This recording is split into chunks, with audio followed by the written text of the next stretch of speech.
Hello students, today we shall learn about an introduction to the Vedangas.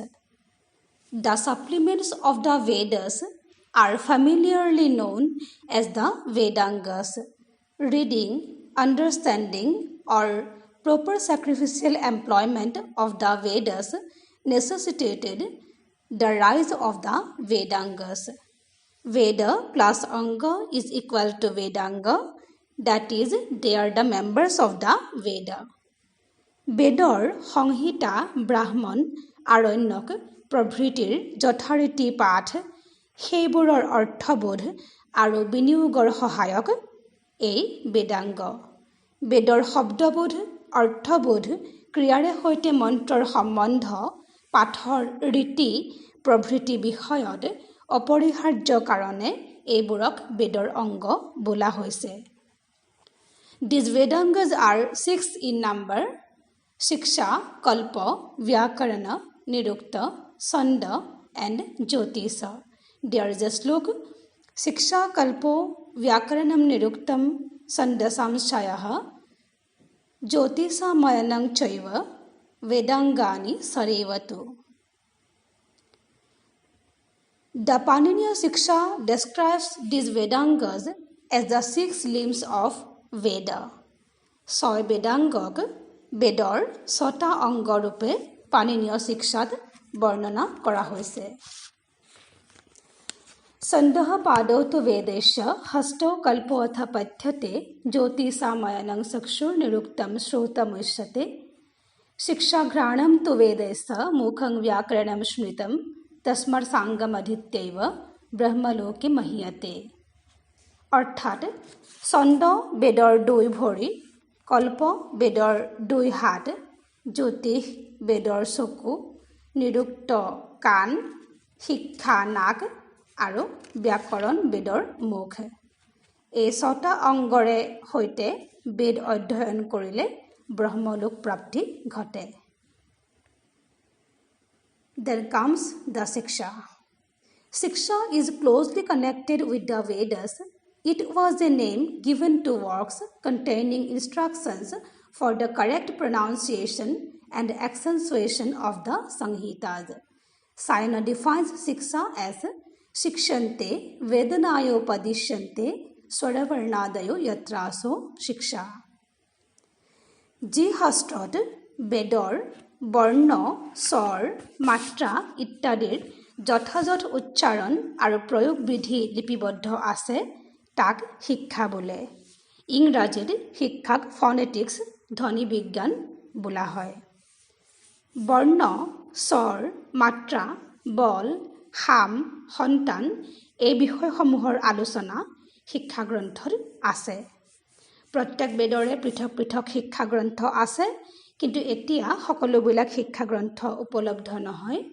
সামবেদৰ Narada শিক্ষা, শুক্ল যজুৰ্বেদৰ যাজ্ঞৱল্ক্য শিক্ষা আৰু অথৰ্ববেদৰ মাণ্ডুক্য শিক্ষা উবত ভাষ্যসহ প্ৰকাশিত হৈছে। ঋগ্বেদৰ পাণিনীয় শিক্ষাকে উল্লেখযোগ্য শিক্ষাগ্ৰন্থ হিচাপে গণ্য কৰা হয়। Then comes Kalpa.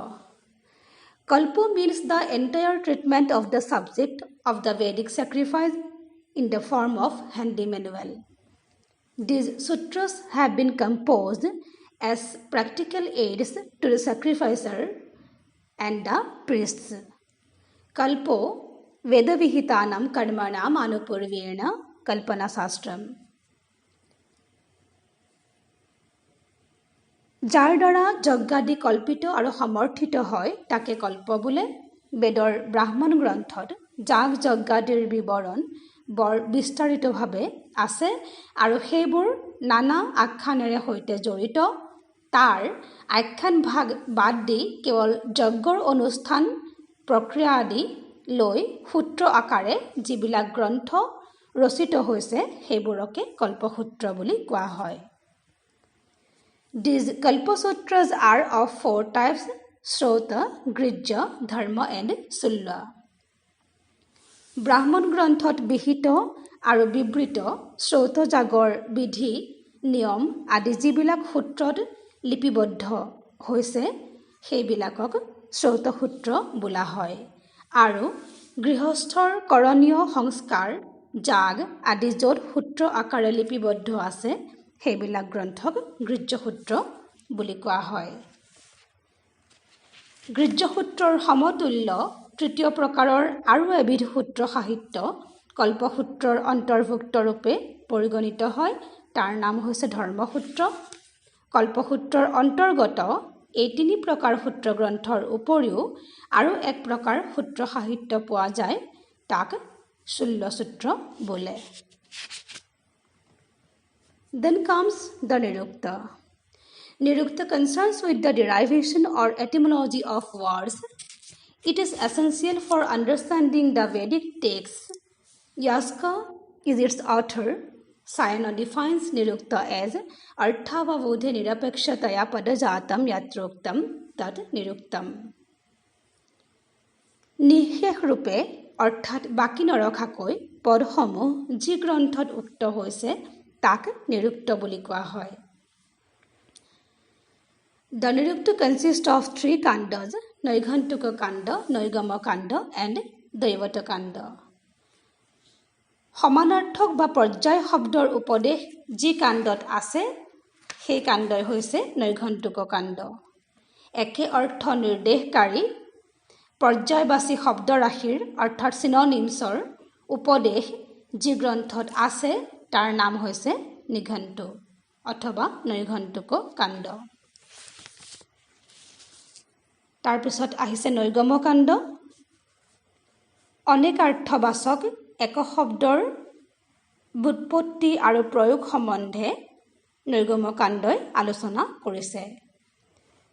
তাৰপিছত আহিছে দৈৱত কাণ্ড। এই কাণ্ডত যাস্কই দেৱতা তত্ত্বৰ বিস্তৃত বিচাৰ কৰিছে।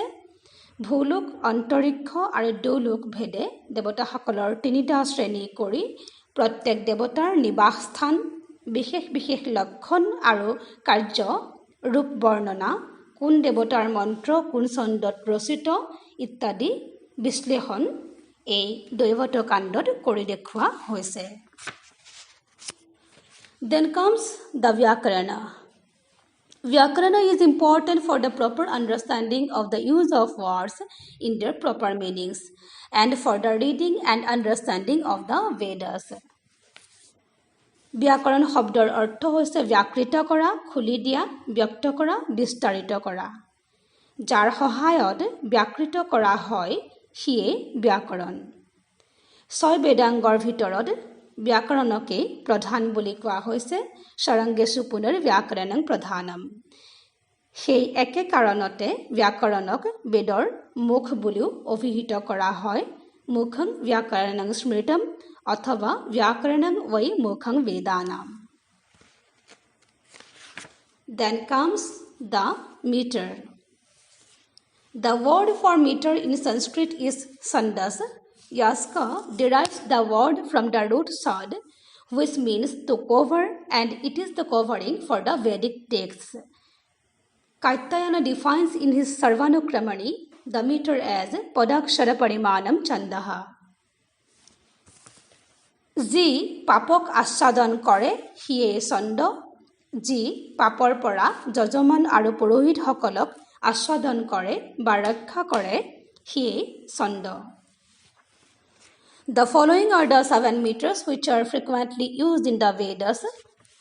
They are Gayatri, Usnik, Anustup, Brihati, Pankti, Trishtup and Jagati. Gayatri has 24 syllables, Usnik has 28 syllables, Anustup 32 syllables, Brihati 36 syllables, Pankti 40 syllables, Trishtup 44 syllables, Jagati 48 syllables. Then comes Jyotish, astronomy. This treatise is a supplement for determining the auspicious hour for performance of the sacrifices. The main object of these treatises is not to teach astronomy, but to convey such knowledge of the heavenly bodies as is essential for fixing the days and hours of the Vedic sacrifices.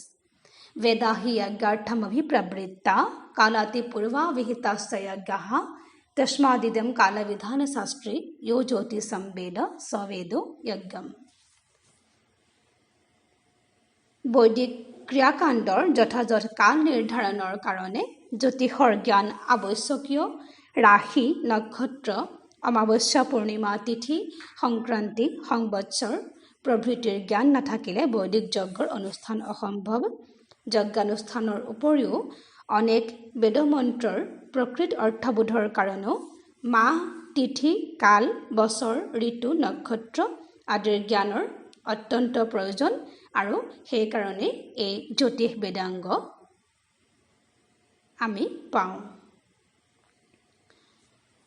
Surya Siddhanta of Varahamihira is a very famous work on astronomy. Garga, Aryabhatta, Brahmagupta, Bhaskaracharya were the famous astronomers. So, this was a brief introduction to the Vedangas. Thank you.